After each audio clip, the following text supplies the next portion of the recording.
My parents didn't skip my graduation gift. They invoiced me for it. The envelope sat on my dorm desk that morning, white, crisp, Mom's accounting firm letterhead. Rent owed for 22 years, $47,000. First payment due Monday. Below it, a Polaroid. My sister grinning beside a Mercedes G-Wagon. $89,000, paid in full. Congratulations on sophomore year, sweetheart. I'd just earned my MIT degree. She'd just finished her second year at community college. That afternoon, I walked across the stage, that invoice folded in my pocket. In the family section, they cheered for me. In the parking lot, her new car gleamed. I didn't argue. I scanned both documents and posted them side by side. 2.1 million views by midnight. Every relative saw the math. Dad's accounting clients saw his priorities. Then the professional consequences started. The email arrived at 5:43 a.m. on March 28th, 4 years before everything fell apart. I was 17. The notification lit up my phone screen in the dark. Your MIT admissions decision is ready. My hands shook so badly I had to set the phone down on my childhood desk. The one with pencil marks measuring my height from ages 6 to 12. Mom had stopped measuring after Kayla was born. I clicked the link. Congratulations, Maya Thompson. Full ride scholarship. $52,000 per year. 4 years. Computer science. Class of 2024. I screamed. Then I cried. Then I ran downstairs in my pajamas at 5:47 inches the morning because this was it. This was the moment they'd finally see me. Dad was making coffee in the kitchen. Mom was reading something on her iPad at the table, still in her bathrobe. I got in, I said, my voice cracked. MIT, full scholarship. Dad looked up from the coffee maker. That's great, Maya. Really great. Mom glanced at me over her reading glasses. MIT? That's in Boston, right? Cambridge, I corrected. It's the best engineering school in the world. She went back to her iPad. That's nice, dear. Very impressive. That's nice. Very impressive. Not, we're so proud of you. Not, this is incredible. Not, let's celebrate. I stood there in the kitchen doorway, acceptance emails still glowing on my phone, waiting for more. For something. My father poured his coffee. My mother scrolled. When do you leave? Dad asked. August, I said. Move in is August 22nd. You'll need to figure out how to get your stuff there, Mom said without looking up. We can't take time off work for a cross-country drive. We lived in Denver. Cambridge was 1,991 miles away. I can take a bus, I said. Good. She swiped something on her screen. Oh, before I forget, Kayla's got news too. My sister appeared at that exact moment, bouncing down the stairs in her cloud print pajamas. She was 15. She had a C+ average and a bedroom twice the size of mine. Guess what? Kayla squealed. Mom's face transformed. Lit up. Tell her.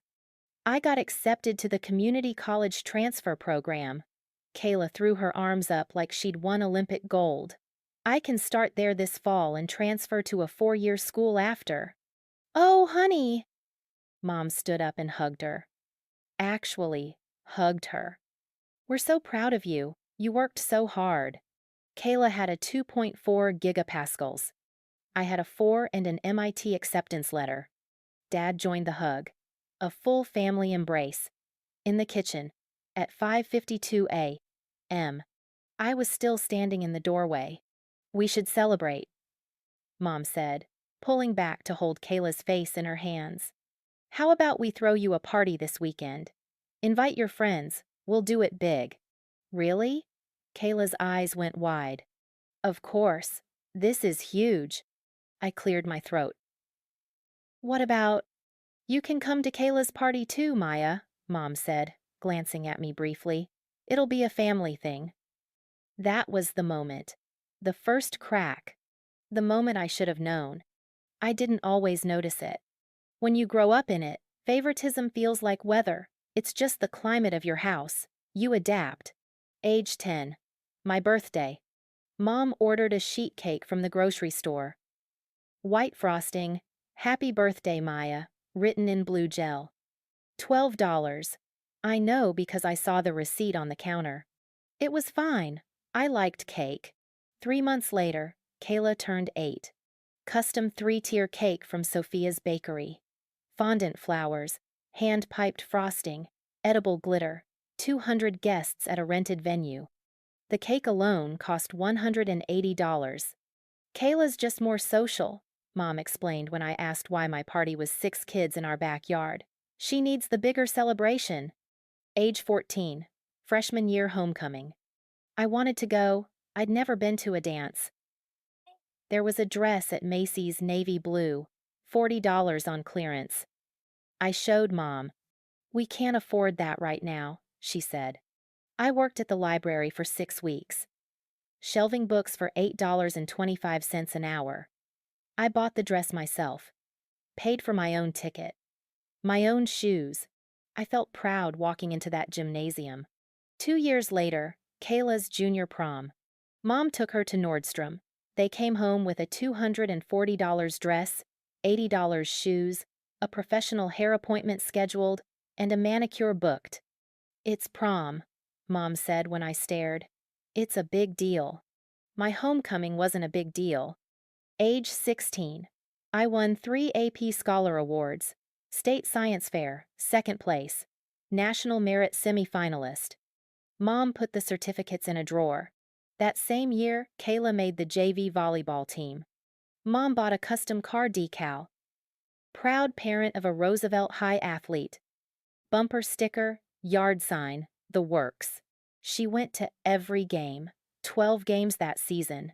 She came to my science fair once, stayed 20 minutes, spent most of it on her phone. You don't need us there, she said when I asked why she missed my awards ceremony. You're already so self-sufficient. Self-sufficient. That's what you call a kid when you don't want to show up. I told myself it didn't matter. I told myself I was different, independent, strong. I didn't need validation. But when that MIT email came, some stupid part of me thought this would be it. This was big enough. This was undeniable. This was the kind of achievement even they couldn't ignore. I was wrong. Kayla's community college acceptance party happened that Saturday. 70 people in our backyard, catered sandwiches, a photo booth, a banner that said, "Future college student." I stood by the snack table eating potato chips, watching my parents glow. We're just so proud, Mom told her book club friends. Kayla's worked so hard to get here. Kayla had barely passed Algebra 2. An aunt I hadn't seen in 3 years approached me. I heard you got into a good school too? Mitt, I said. Oh, she blinked. Is that in California? Massachusetts. Far, she said. Then she walked away. Nobody asked about my scholarship. Nobody asked what I'd study. Nobody took a single photo of me. I left the party at 4 p.m., went to my room, applied for work-study positions and summer internships. If they weren't going to celebrate me, fine. I'd celebrate myself. MIT was everything I'd dreamed of and nothing I'd expected. The academics were brutal, beautiful, but brutal. I took 18 credit hours my first semester. Intro to Computer Science, Calculus 2, Physics 1, a lab, a humanities elective. I lived in a dorm room the size of a closet with a roommate who practiced violin at 6 a.m. I loved it. For the first time in my life, my achievements mattered. Professors knew my name. Teaching assistants wrote, "Excellent work" on my problem sets. I wasn't invisible, but I was alone. My parents never visited. Not freshman year. Not sophomore year. Not once. Boston's expensive, Dad said when I asked if they'd come for Parents' Weekend. Maybe next year. Next year never came. Meanwhile, Kayla started at Front Range Community College. Mom and Dad visited her campus 12 times in 2 years. I counted. They posted photos on Facebook. Visiting our college girl. At her dorm, at her campus coffee shop, meeting her friends. I invited them to MIT 3 times. They said yes twice, canceled both times. Junior year, I stopped asking. I worked my ass off, 25 hours a week at the campus library, tutoring on weekends, summer internships at tech companies that paid enough to cover food and textbooks, and the winter coat I needed for Boston's frozen hellscape of a January. I took out loans. $89,000 total over 4 years. The scholarship covered tuition. It didn't cover living. I survived on ramen, vending machine coffee, and the sheer spite of wanting to prove I could do this without them. By senior year, I had a 3.94 gigapascals, 2 published research papers, a job offer from Google waiting for after graduation. I'd made it, and I wanted them to see. I sent the graduation announcement 8 weeks in advance. Physical card, printed on heavy cardstock. Maya Thompson invites you to attend her commencement ceremony at the Massachusetts Institute of Technology. The 7th of June, 2024, 10 a.m. Kresge Auditorium. Mom texted back 3 days later. We'll be there. Dad called. Wouldn't miss it, kiddo. We're proud of you. I cried when he said that. I wanted so badly to believe him. My family isn't villains in a movie. They're not monsters. They're just people who loved one daughter more than the other, and spent 18 years proving it in 1,000 small ways that added up to one unmistakable truth.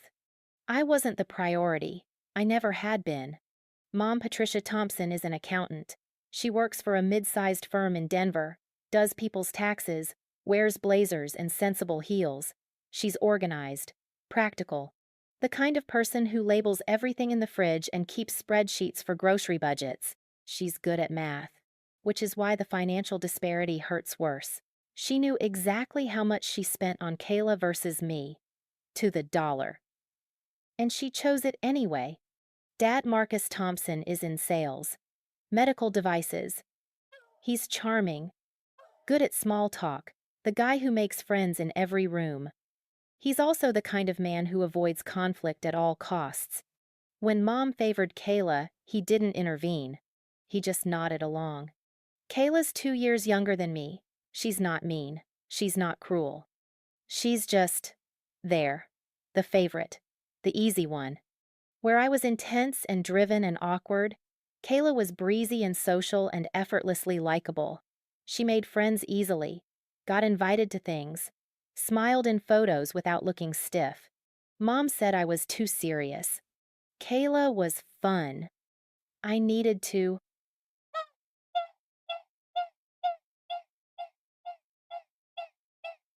lighten up. Kayla was just being herself.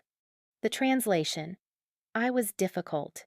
Kayla was delightful. The pattern started young, but I didn't have language for it until college. Freshman year at MIT, I took a psychology elective. We studied family systems. Birth order, narcissistic dynamics. There was a term, the scapegoat and the golden child. I sat in that lecture hall and felt my entire childhood click into focus. The scapegoat is competent, independent, responsible. They're the child who's expected to manage themselves, to not need help, to quietly overachieve while everyone focuses on the golden child. The golden child is celebrated for simply existing. Average becomes exceptional. Effort is optional. Love is unconditional. I was the scapegoat. Kayla was golden, and our parents had written the script before I was old enough to audition. The examples were everywhere once I started looking. Age 12. I wanted piano lessons. We can't afford it, Mom said. Age 13. Kayla wanted dance classes. Mom signed her up for 3 sessions a week. $150 a month. Dance is good for her confidence, Mom explained. What about mine? Age 15. I needed a graphing calculator for AP Calculus. $120. Can't you borrow one from school? I borrowed one, returned it every day after class. Age 16. Kayla wanted a new phone. The iPhone 1 had just come out. She got it. $799. She needs it for school, Dad said. I was still using a 4-year-old Android with a cracked screen. High school graduation. Mine, dinner at Olive Garden, the 4 of us. Mom gave me a $50 gift card to Target. Kayla's, 2 years later. Party at a rented event space, DJ, photo booth, catered food, 60 guests. High school graduation is a bigger milestone, Mom said when I asked why. We'd both graduated high school. Only one of us got a party. The college years were worse because the distance made it obvious. I was in Massachusetts. Kayla was 20 minutes from home. They saw her constantly. They saw me never. Freshman year, October. I called home, crying. I'd failed my first exam ever, a physics midterm. I was devastated. You'll bounce back, Dad said. You always do. He hung up after 4 minutes. That same month, Kayla called because she got a B on an English paper. Mom drove to her dorm with cookies and spent 2 hours comforting her. I know because Kayla posted about it on Instagram. Sophomore year, I got pneumonia. I was in the student health center for 3 days. Fever of 103. Couldn't breathe without coughing. I called Mom. Do you need us to come? She asked. I don't know, I said. My voice was hoarse. I feel really bad. You're at the health center though, right? So they're taking care of you? Yeah, but... Okay, good. Rest up, honey. Call if it gets worse. She didn't come. Junior year, Kayla got the flu. Mom took a week off work, stayed at Kayla's dorm, made soup, posted photos of them watching movies together. She needed me, Mom said when I asked why she could take off work for Kayla but not for me. I'd needed her too. The money was the most obvious part. Kayla's community college, $9,000 a year in tuition. Mom and Dad paid all of it. 2 years. $18,000 total. She lived at home. No rent, no grocery bills. She got an allowance, $200 a month for expenses. Total parental investment in Kayla's education, $18,000 tuition plus $4,800 allowance over 2 years, equals $22,800. My MIT education, $52,000 a year tuition, covered by scholarship. But living expenses, books, food, Boston rent, not covered. I took out $89,000 in federal loans over 4 years. I worked 25 hours a week at $15 hour. I lived on $30 a week for food. Total parental investment in my education, $0. I didn't ask them for money after freshman year. I learned fast that asking meant hearing, "We can't afford it right now," while watching them buy Kayla new clothes, new furniture, a laptop upgrade, spring break trips. It wasn't that they couldn't afford it. They couldn't afford me. Senior year, March. Kayla got engaged. Her boyfriend proposed at some restaurant. She posted 12 photos. The ring looked expensive. Mom called me the next day. "Kayla's engaged." "I saw," I said. "We're so excited. We're already looking at venues." "That's great." She's thinking August, a summer wedding. August 2024. 3 months after my graduation. "That's fast," I said. "When you know, you know." Mom's voice was bright, giddy. "We're going to make this so special for her." She didn't ask about my thesis. She didn't ask about my job offer. She didn't ask how I was. April. Mom texted, "Need your SSN for your 1098T form. Send as soon as possible." The 1098T is a tuition statement for tax purposes. I sent it. I didn't think twice. May. Graduation was 4 weeks away. I mailed the formal announcement, called to confirm they'd received it. "We got it," Dad said. "It's on the fridge." "So you're coming?" "Of course. Wouldn't miss it." "Both of you?" "Both of us," he confirmed. I wanted to believe him so badly. Kayla texted me 2 weeks before graduation. "Can't. Wait to see you walk. K. Mom and Dad are so excited. K.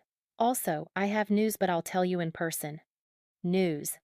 I didn't know it yet, but the news was a Mercedes G-Wagon purchased 3 days before my graduation. $89,000. Paid in full. For a 20-year-old community college sophomore who'd never had a job. The 7th of June 2024. Graduation day. I woke up at 6 a.m. in my dorm room to my phone buzzing. Text from Mom. Good luck today. So proud. I smiled. I let myself believe it. I showered, did my hair, put on the dress I'd bought for the ceremony, navy blue, professional, $60 from Target. I'd budgeted for it. Jen, my roommate, was in the kitchen making coffee. Big day, she said, handing me a mug. Big day, I repeated. My cap and gown hung on the back of my door, MIT emblem on the chest. 4 years of hell and triumph condensed into polyester fabric. I put it on. I looked in the mirror. I looked like someone who'd made it. 7:15 a.m. I grabbed my bag to head out. That's when I saw it. White envelope on my desk. I didn't remember it being there the night before. My name on the front, handwritten, Mom's looping script. I opened it. Thompson and Associates Accounting. Patricia L. Thompson, CPA. Invoice. 2. Maya Elizabeth Thompson. 4. Rent owed. Birth to age 22. Amount due, $47,000. Payment due date. Monday, the 10th of June, 2024. Details. Rent calculated at $178. Month for 264 months, 22 years. Total reflects cost of housing, utilities, and food provided from birth to present. Payment plan available upon request. I read it twice. 3 times? My hands started shaking. This was a joke. It had to be. There was something else in the envelope. A Polaroid photo. Kayla, grinning, sunglasses on, standing next to a brand new Mercedes G-Wagon. Bright white, dealer plates still on. Written on the back in Mom's handwriting. $89,000. Paid in full. Congratulations on sophomore year, sweetheart. Love Mom and Dad. I sat down. My legs stopped working. $47,000. Invoice. Rent. For being born. $89,000. Car. Gift. For finishing sophomore year at community college. The math was so clear it felt like violence. I checked the date on the Polaroid. June 5th. 2 days ago. I opened Instagram, searched Kayla's profile. There it was. Posted June 5, 7:43 p.m. Photo of her with the car. Caption, best parents ever. Thank you, Mom and Dad, for the grad gift. Number blessed number new car number surprise. Grad gift. She hadn't even graduated. She had 1 more year of community college. I picked up my phone. Called Mom. Straight to voicemail. Called Dad. Voicemail. I texted the family group chat. Maya, is this invoice real? No response. 8:30 a.m. I had to leave for the ceremony. I folded the invoice. Put it in my bag. Put on my cap. Walked out the door. MIT Kresge Auditorium. 10 a.m. ceremony start. The place was massive, circular, beautiful. Over 1,200 seats. Families everywhere. Crying parents. Proud grandparents. Siblings holding flowers. People taking photos. I walked in alone. Checked my phone. Nothing from my parents. I found my seat in the graduate section. Alphabetical. Thompson. I sat between Kiran Patel and Jessica Torres. Jessica's entire family was in the 3rd row. I could see them waving at her. Kiran's parents had flown in from India. His dad was crying already. I looked at the family section. Scanned the rows. Looked for them. They were there. Row 3. Left side. Mom in a lavender dress. Dad in a suit. They'd come. Relief flooded through me so fast I felt dizzy. They came. The ceremony started. Dean's welcome. Guest speaker, Honorary degrees. I barely heard any of it. I kept glancing back at them. They were smiling, talking to each other. Mom checked her phone twice, but they were there. 11:47 a.m. My name was called. Maya Elizabeth Thompson, Bachelor of Science in Computer Science, magna cum laude. I stood, walked across the stage, shook the dean's hand, took my diploma. I looked out at the audience. Mom and Dad were clapping. Dad had his phone up recording. They looked proud. After the ceremony, I found them outside. Maya! Mom hugged me. You did it! Congratulations, kiddo. Dad kissed my forehead. They felt warm, real. We're so proud of you, Mom said. I wanted to cry. Did you get my envelope? She asked. I froze. The invoice? I said. Oh, good. You saw it. She smiled. We can talk about payment plans later. Today's about celebrating you. I stared at her. You're serious. Of course. She adjusted her purse strap. Raising a child is expensive, Maya. You're an adult now. It's time to start contributing. You bought Kayla an $89,000 car 2 days ago. Mom blinked. That's different. How? Kayla's still in school. She needs support. I was in school for 4 years. You gave me nothing. You had a scholarship. For tuition, not for living. You managed fine. Dad stepped in. Let's not do this here. You're charging me rent, I said. My voice was shaking. For being your child. We're asking you to be responsible, Mom said calmly. We've supported you for 22 years. That has value. You didn't support me. I took out $89,000 in loans. That was your choice. You bought Kayla a car worth the same amount. Kayla needed it. I needed you. People were staring. I didn't care. You didn't visit me once in 4 years, I said. Not once. You visited her 12 times. You paid her tuition. You gave her an allowance. You gave her everything, and you gave me a bill. Mom's face tightened. This is not the time or place. When is? We'll discuss this later. No. I pulled the invoice out of my bag, held it up.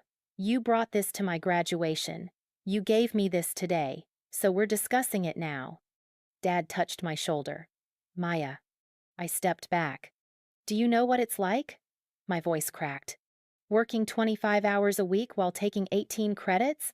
Living on ramen because I couldn't afford groceries? Staying in my dorm over winter break because I couldn't afford a flight home?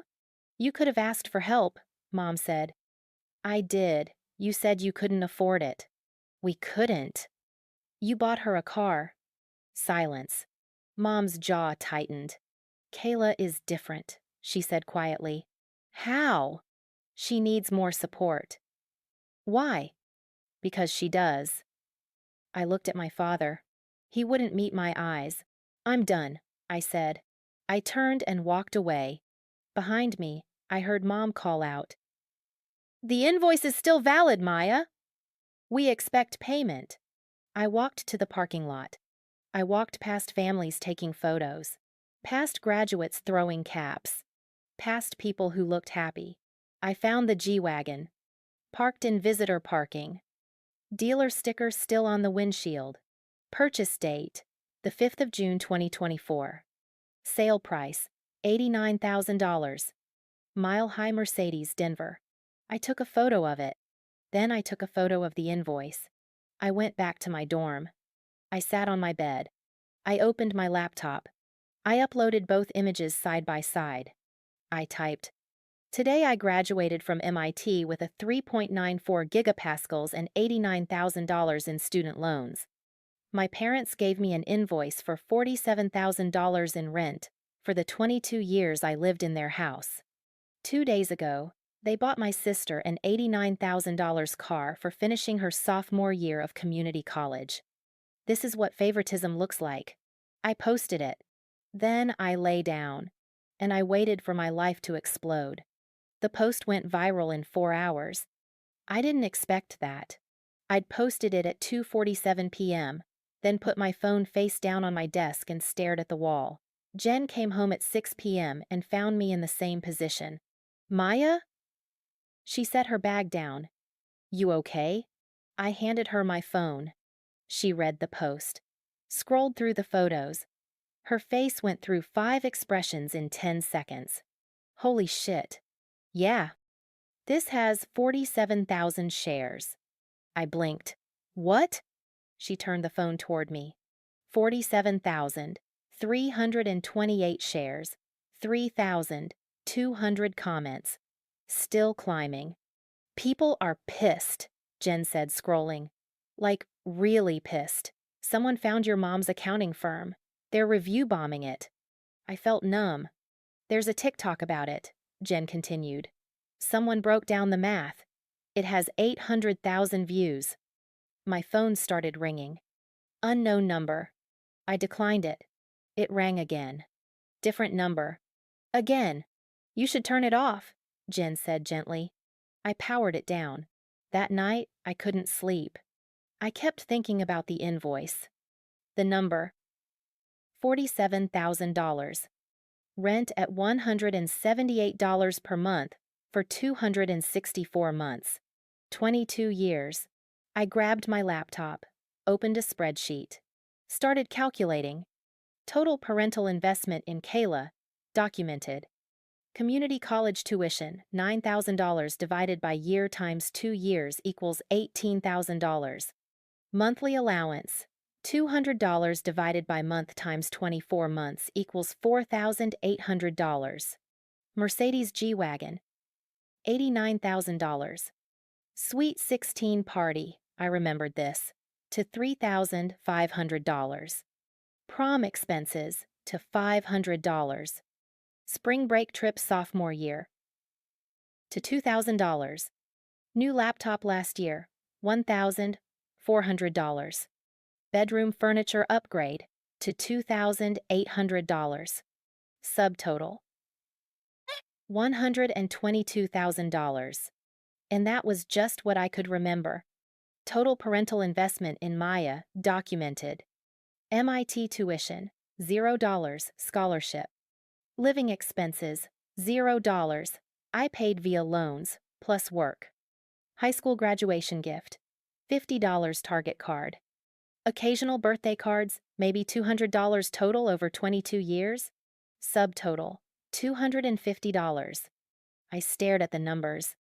$122,000 versus $250. But they wanted $47,000 from me. For what? For raising me to 18? For feeding me as a child? That's called being a parent. That's not a debt. I looked at Kayla's car again. $89,000. The exact amount of my student loan debt. Was that a coincidence?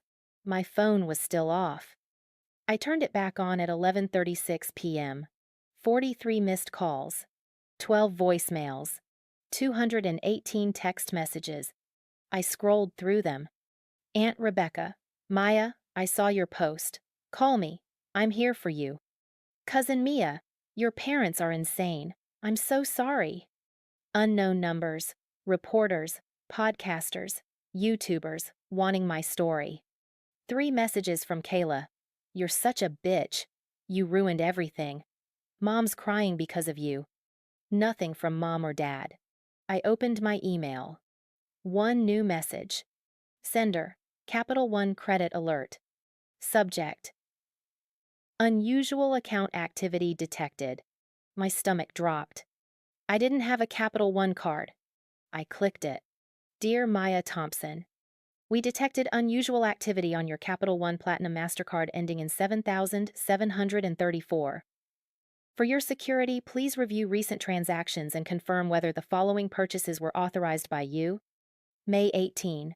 Bella's Bridal Boutique, $3,200. May 22. Mile High Catering, $4,500. May 30. Garden Vista Events, $2,800. June 2. Petal and Stem Florist, $1,900. Current balance, $12,400. Minimum payment due, $385, 60 days overdue.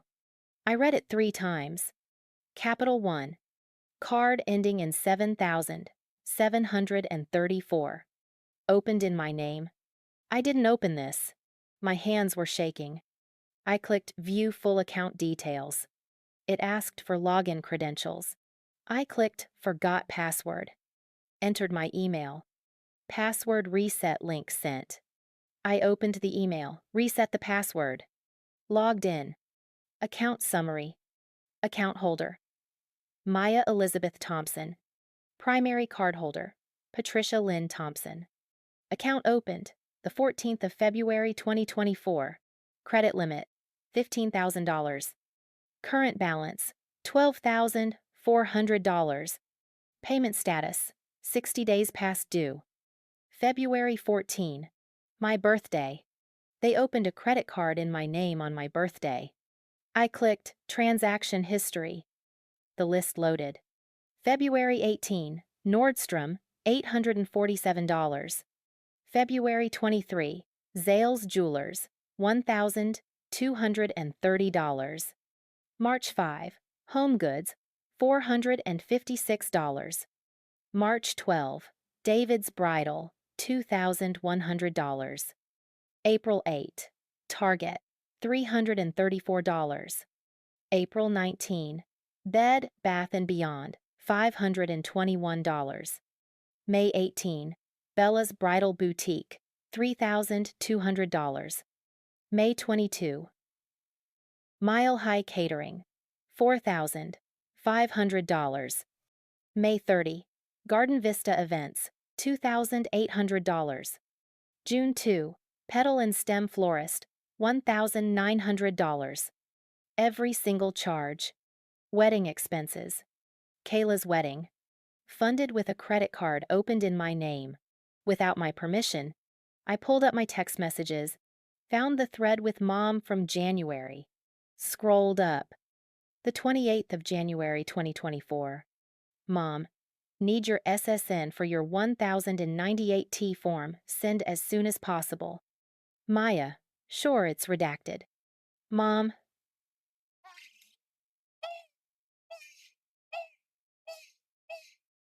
Thanks, honey. She asked for my social security number. I gave it to her. And she used it to commit fraud. I opened my credit report. Credit Karma. Free account. Logged in. Credit score, 580. Previous score, January 2024, 720. I dropped 140 points. Reason, new account opened, high credit utilization, late payments. There it was. Capital One Platinum MasterCard. Opened the 14th of February 2024. Balance, $12,400. Maxed out. I kept scrolling. Hard inquiry, the 3rd of March 2024. Wells Fargo personal loan, $1,045,000. Status, denied. They tried to take out a $45,000 loan in my name. It was denied because of my student loan debt. I closed my laptop, stood up, walked to the bathroom, threw up. Jen found me on the bathroom floor 20 minutes later. Maya, what? I handed her my phone, showed her the credit card account. She read it. Her face went white. They stole your identity. Yeah, that's a federal crime. I know. You need to call the police. I didn't sleep that night. I sat at my desk with my laptop open and every document printed. Invoice, credit card statement, transaction history, credit report, loan inquiry. I built a timeline. Sunday morning, 7:43 a.m. I opened all 3 credit reports. Experian, Equifax, TransUnion. Federal law says you're entitled to 1 free report per year from each bureau. I'd never checked mine. I was about to see everything. Experian report. Capital One Platinum. Opened the 14th of February 2024. Balance $12,400. Status, 60 days late. Equifax report. Capital One Platinum. Opened the 14th of February 2024. Balance $12,400. Status: 60 days late. Hard inquiry. Wells Fargo personal loan. The 3rd of March 2024. TransUnion report. Capital One Platinum. Opened the 14th of February 2024. Balance $12,400. Status: 60 days late. Hard inquiry. Wells Fargo personal loan. The 3rd of March 2024. Hard inquiry. Chase credit card. The 15th of January 2024. Wait. January 15? That was before she asked for my SSN. I pulled up my text thread with Mom again. January 28, she asked for my social security number for tax purposes. But there was a credit inquiry on January 15. 13 days earlier. She already had my social security number. I went to my file cabinet, pulled out old tax documents, found my 2023 return. Mom had filed it for me. She was my accountant. She'd had my SSN for years. The January 28 text wasn't about taxes. It was a test, to see if I'd give it to her willingly, to make it look consensual. My hands were shaking. I opened my email, searched Capital One, no emails. Searched Wells Fargo, no emails. Searched credit, nothing. They'd used a different email address. I clicked primary cardholder on the Capital One account. Email on file: patricia.thompson.cpa@gmail.com. Mom's email. Not mine. Every statement went to her. Every payment notification. Every late fee. She got all of it. I got nothing until the fraud alert. I kept digging. Clicked account application. Application date: the 14th of February 2024, 9:17 a.m. Applied by Patricia Lynn Thompson. Applicant SSN, my social security number. Income reported: $65,000. Year. Employment: software engineer. Google. She lied. I didn't have that job yet. I hadn't graduated. My income was $15 hour at the library. She inflated my income to get approved for a higher limit. I clicked View Application. It loaded. Signature. Digital signature. Maya E. Thompson. She forged my signature. I zoomed in. The signature looked nothing like mine.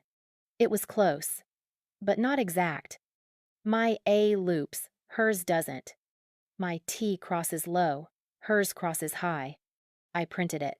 Printed my real signature from my bank account. Put them side by side. Even I could tell they were different. This was evidence. I went back to the transaction history. Started cross-referencing dates. February 18. Nordstrom. $847. I searched Kayla's Instagram. February 19. Photo of her in a new dress. Caption: engagement party dress shopping with Mom. February 23. Zales Jewelers. $1,230. February 24. Kayla posted a photo of diamond earrings. Early birthday gift from the parents. March 12. David's Bridal. $2,100. March 13. Kayla posted in a wedding dress. Found the dress. Every single charge on my fraudulent credit card was documented on Kayla's social media. She knew where the money was coming from. Or she should have. May 18. Bella's Bridal Boutique. $3,200. This was a week before graduation. I checked Kayla's Instagram. May 19. Photo of bridesmaids' dresses. My girls are gonna look so good. May 22. Mile High Catering. $4,500. May 23. Kayla posted a photo of menu tastings. Catering secured. Parents came through. They were actively stealing from me while I was finishing my MIT finals. May 30. Garden Vista Events. $2,800. Venue deposit. May 31. Kayla posted a venue photo. Dream venue booked. August 15, here we come. June 2. Petal and stem florist. $1,900. June 3. Kayla posted a floral mock-up. Obsessed with these centerpieces. 4 days before my graduation. 4 days before they handed me a $47,000 invoice. They were charging wedding flowers to my credit while planning to bill me for my childhood. I took screenshots of every Instagram post. Matched them to every transaction. Built a spreadsheet. Date. Charge. Amount. Kayla's post. Evidence. 2/18. Nordstrom. $847. Engagement dress. Screenshot. 2/23. Zales. $1,230. Diamond earrings. Screenshot. 3/12. David's bridal. $2,100. Wedding dress. Screenshot. 5/18. Bella's bridal. $3,200. Bridesmaids' dresses. Screenshot. 5/22. Mile High Catering. $4,500. Menu tasting. Screenshot. 5/30. Garden Vista. $2,800. Venue booking. Screenshot. 6 halves. Petal and stem. $1,900. Floral mock-up. Screenshot. Total. $12,400. Every dollar accounted for. Every charge tied to Kayla's wedding. Every post proving she benefited from fraud. I sat back. Stared at my screen. This wasn't just favoritism anymore. This was identity theft. This was fraud. This was a crime. I didn't leave my room for 18 hours. Jen brought me food. I barely touched it. I was building a case. By Monday morning, I had 3 credit reports, all showing the fraudulent account. Capital One account access, with full transaction history. Application documents, with forged signature. Instagram screenshots, proving Kayla benefited. Text message from January 28 mom, asking for SSN. Wells Fargo loan denial, showing second fraud attempt. Timeline spreadsheet, mapping every charge to every event. I printed all of it. Put it in a 3-ring binder. Tabbed sections. TAB 1, credit reports. TAB 2, fraudulent account. Tab 3, transaction history. TAB 4, social media evidence. TAB 5, communication records. TAB 6, timeline analysis. It was 114 pages. Jen knocked on my door at 10 a.m. You need to eat. I need a lawyer. She came in, saw the binder. Jesus, Maya. It's all here. Everything. She picked it up, flipped through it.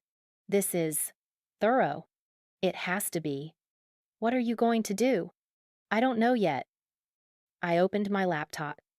Googled identity theft lawyer Boston. 47 results. Consultation fees ranged from $200 to $500. I had $340 in my bank account. I tried a different search. Free legal aid, Boston identity theft. Greater Boston Legal Services. Free legal assistance for low-income residents. Accepting new clients. Call for intake appointment. I called. The phone rang 4 times. Greater Boston Legal Services, this is Amanda. Hi, I need help. I think my mom stole my identity. Pause.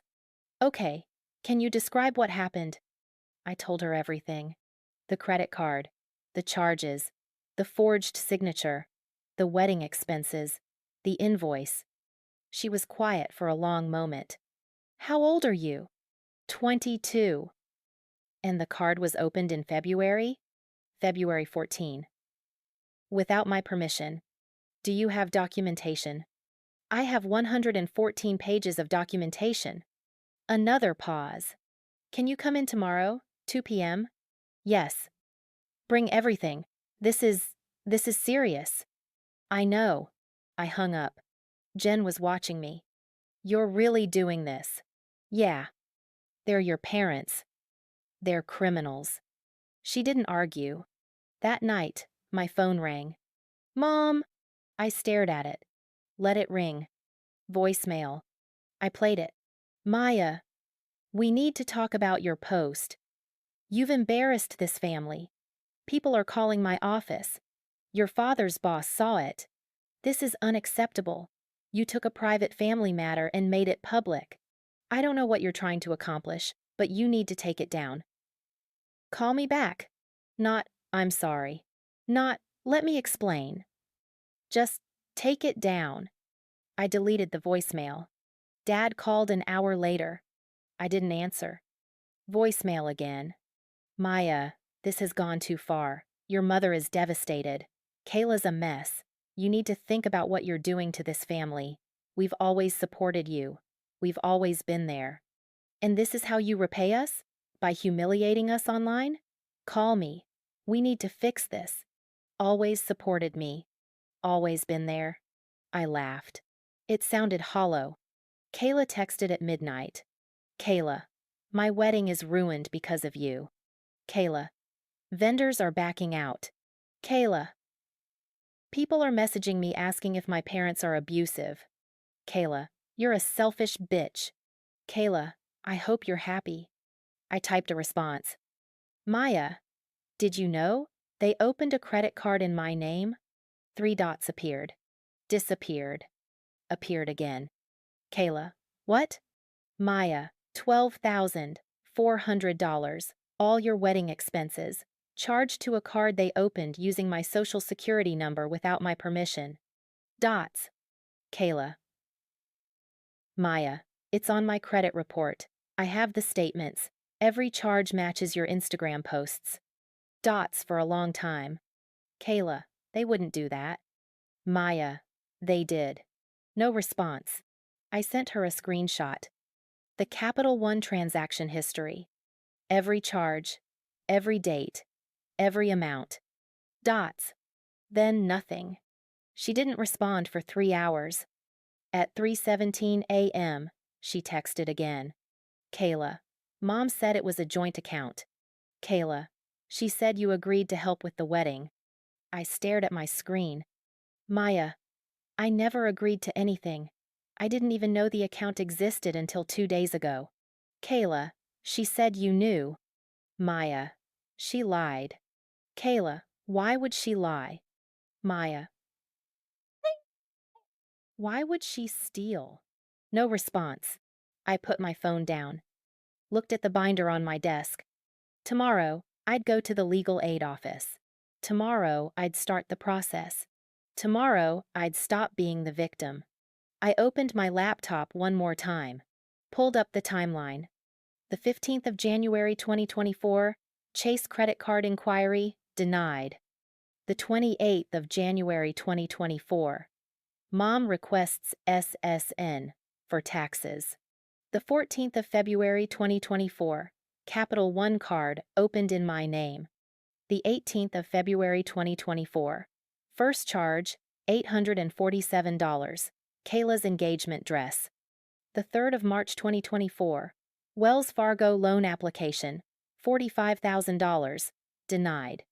The 12th of March 2024, wedding dress charge, $2,100. April-May 2024, continued charges total $9,300. The 2nd of June 2024, final charge, $1,900. The 5th of June 2024, Kayla receives $89,000 car. The 7th of June 2024, I receive $47,000 invoice at graduation. The 7th of June 2024, I discover fraud. 4.5 months. They'd been stealing from me for 4.5 months. While I was finishing my degree, While I was working 25-hour weeks, while I was living on ramen and hope, they were charging wedding expenses to my name, and they wanted me to pay them rent. I looked at the invoice again. $47,000 for 22 years of housing. $12,400 stolen in 4 months. $89,000 spent on Kayla in gifts. The math was crystal clear. They didn't see me as a daughter. They saw me as a resource. Something to extract value from. Something to bill. I closed my laptop. Tomorrow, I'd make them pay. Jen made me eat breakfast Tuesday morning. Scrambled eggs, toast, orange juice. I couldn't taste any of it. "You need fuel," she said, sitting across from me. "You can't go into that meeting running on empty." The legal aid appointment was at 2 p.m. It was 9:47 a.m. I had 4 hours and 13 minutes to hold it together. "Can I come with you?" Jen asked. I looked up. "To the lawyer?" "Yeah, for support. You don't have to do this alone." Something in my chest cracked. I'd been alone for so long I'd forgotten what support looked like. "You don't have to," I said. "I want to." I started crying. Not dramatic sobbing. Just tears. Silent and steady. Jen moved to my side of the table. Hugged me. "I've got you," she said. "Whatever happens, I've got you." I hadn't heard those words in 4 years. We left at 1:15 p.m. The Greater Boston Legal Services office was in Jamaica Plain, 23-minute T ride from MIT. I held the binder on my lap the entire time. Evidence. 114 pages. My entire case. Jen didn't ask questions during the ride. She just sat next to me. Present. That was enough. We arrived at 1:52 p.m. The office was small. Fluorescent lights, worn carpet, chairs that had seen better decades. I checked in at the front desk. "Maya Thompson, 2 p.m. appointment." The receptionist nodded. "Attorney Nguyen will be with you shortly. Have a seat." We sat. I held the binder. Jen held my hand.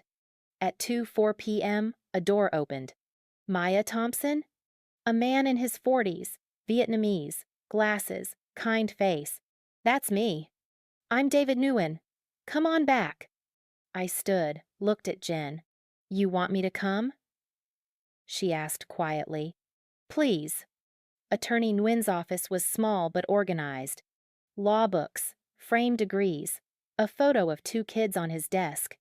"Have a seat," he said, gesturing to 2 chairs across from his desk. "You brought a friend?" "My roommate," I said.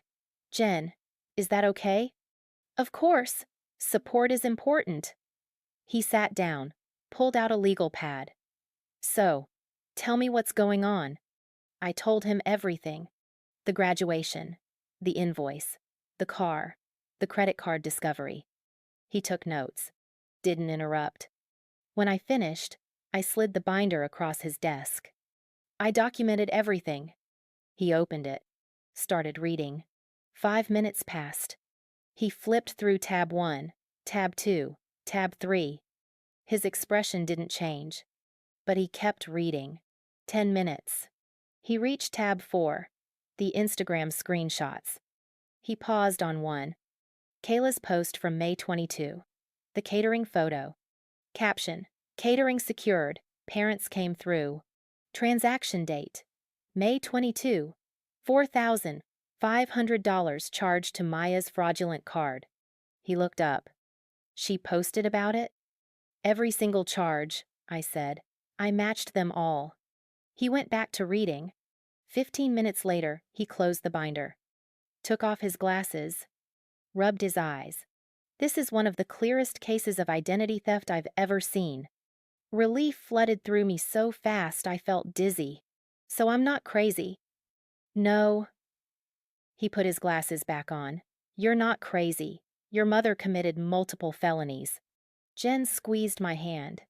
"Let me be specific," Attorney Nguyen continued. "Under Massachusetts law and federal law, what your mother did constitutes Identity theft under 18 U.S. Code Section 1028. That's a federal crime. Up to 15 years in prison. Credit card fraud under Massachusetts General Law Chapter 266.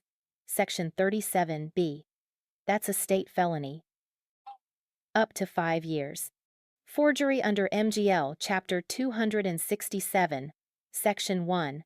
Another felony. And aggravated identity theft under 18 U.S. Code, Section 1028A, because she used your identity to commit fraud. That's a mandatory 2-year sentence on top of everything else. I couldn't breathe. 15 years? Maximum. But even minimum sentencing guidelines for this level of fraud are significant. He leaned forward. Maya, your mother didn't just make a mistake. She committed premeditated financial crimes against her own child over a sustained period of time. This is serious. What do I do? I asked. You have 3 options, he said, counting on his fingers. 1. Criminal route. File a police report. The district attorney decides whether to prosecute. If they do, your mother could face jail time, probation, fines, and mandatory restitution. 2. Civil route. Sue her for damages, credit repair costs, emotional distress, legal fees. You'd get a judgment, but you'd have to pay filing fees up front, around $400. 3. Credit dispute route. Report the fraud to Capital One and the credit bureaus. Freeze your credit. Get the charges removed. This protects you but doesn't hold her legally accountable. Can I do more than one? I asked. Yes. Most people do criminal plus credit dispute. The criminal case holds her accountable. The dispute protects your credit. What about the invoice? Jen asked. The $47,000 rent thing? Attorney Nguyen shook his head. That has no legal standing. Parents can't retroactively charge adult children rent for their childhood. It's not enforceable. If she tries to sue you for it, she'll lose immediately. So I don't owe her anything, I said slowly. You don't owe her a single cent. I felt something shift inside me. Not relief. Power. I want to file a police report, I said. Attorney Nguyen nodded. I think that's the right choice. What happens after I file? The police will investigate. They'll contact your mother, interview her, review the evidence. If they find probable cause, which they will, based on what you have here, they'll refer it to the DA's office. The DA will decide whether to press charges. How long does that take? Weeks to months, but the process starts the moment you file. There's one thing you need to prepare for, he said carefully. What? Your family will retaliate. They'll pressure you to drop the charges. They'll say you're destroying the family. They'll guilt you. Some will take their side. He paused. Are you prepared for that? I thought about the invoice. The car. 4 years of silence. 22 years of being second. Yes, I said. Jen spoke up. What can I do to help her? Attorney Nguyen looked at her. Be there. That's the most important thing. When her family isolates her, she'll need people who believe her. I believe her, Jen said. Attorney Nguyen turned back to me. I'll draft a legal memo for you. Summarizing the crimes, citing statutes, outlining your rights. You can bring it to the police. It'll help them understand what they're looking at. How much do you charge? I asked. This is pro bono. You're low income, recent graduate, victim of family financial abuse. That's exactly who we're here for. I started crying again. Thank you. You're doing the right thing, he said. And Maya? Don't let anyone tell you otherwise. We left the legal aid office at 3:47 p.m. I had a copy of Attorney Nguyen's legal memo, 12 pages, a letter authorizing me to freeze my credit, instructions for filing a police report, his business card with his direct number. You okay? Jen asked as we walked to the T station. I don't know, I said. I feel different. Different how? Like I'm not the victim anymore. She smiled. Good. Because you're not. On the train ride back, I read the legal memo. Attorney Nguyen had laid it all out. Clear, specific, undeniable. Legal memorandum. Identity theft and credit card fraud. Maya Thompson. Facts. Patricia Thompson, mother of Maya Thompson, unlawfully obtained Maya's social security number and opened a Capital One credit card account in Maya's name without Maya's knowledge or consent on February 14, 2024. Patricia forged Maya's signature on the application and falsified income information. Over 4 months, Patricia charged $12,400 to this account, all for personal expenses related to her other daughter's wedding. Maya discovered the fraud on the 8th of June 2024, when she received a fraud alert. Maya has suffered damage to her credit score, 720 to 580, and faces potential financial liability for charges she did not authorize. Legal analysis. 18 U.S.C. Section 1028. Identity theft. Patricia knowingly transferred and used Maya's identity, SSN, without authorization to commit fraud. This is a federal felony, punishable by up to 15 years imprisonment. 18 U.S.C. Section 1028(1). A. Aggravated identity theft. Patricia used Maya's identity during the commission of credit card fraud. This carries a mandatory 2-year consecutive sentence. MGL. Chapter 266. Section 37. B. Credit card fraud. Patricia fraudulently used a credit card obtained through false pretenses. State felony, up to 5 years imprisonment. MGL Chapter 267, Section 1. Forgery. Patricia forged Maya's signature on legal documents, credit application. State felony, up to 7 years imprisonment. Recommendation. Maya should immediately 1. File police report with Cambridge PD. 2. Freeze credit with all 3 bureaus.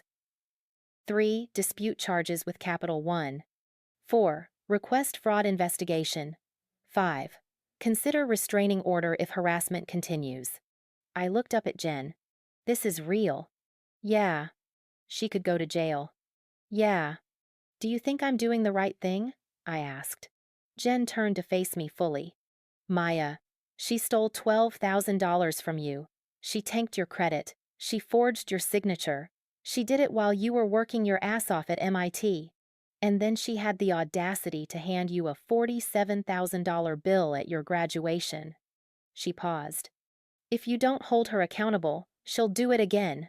Maybe not to you, but to someone. I knew she was right. We got back to the dorm at 4:30 p.m.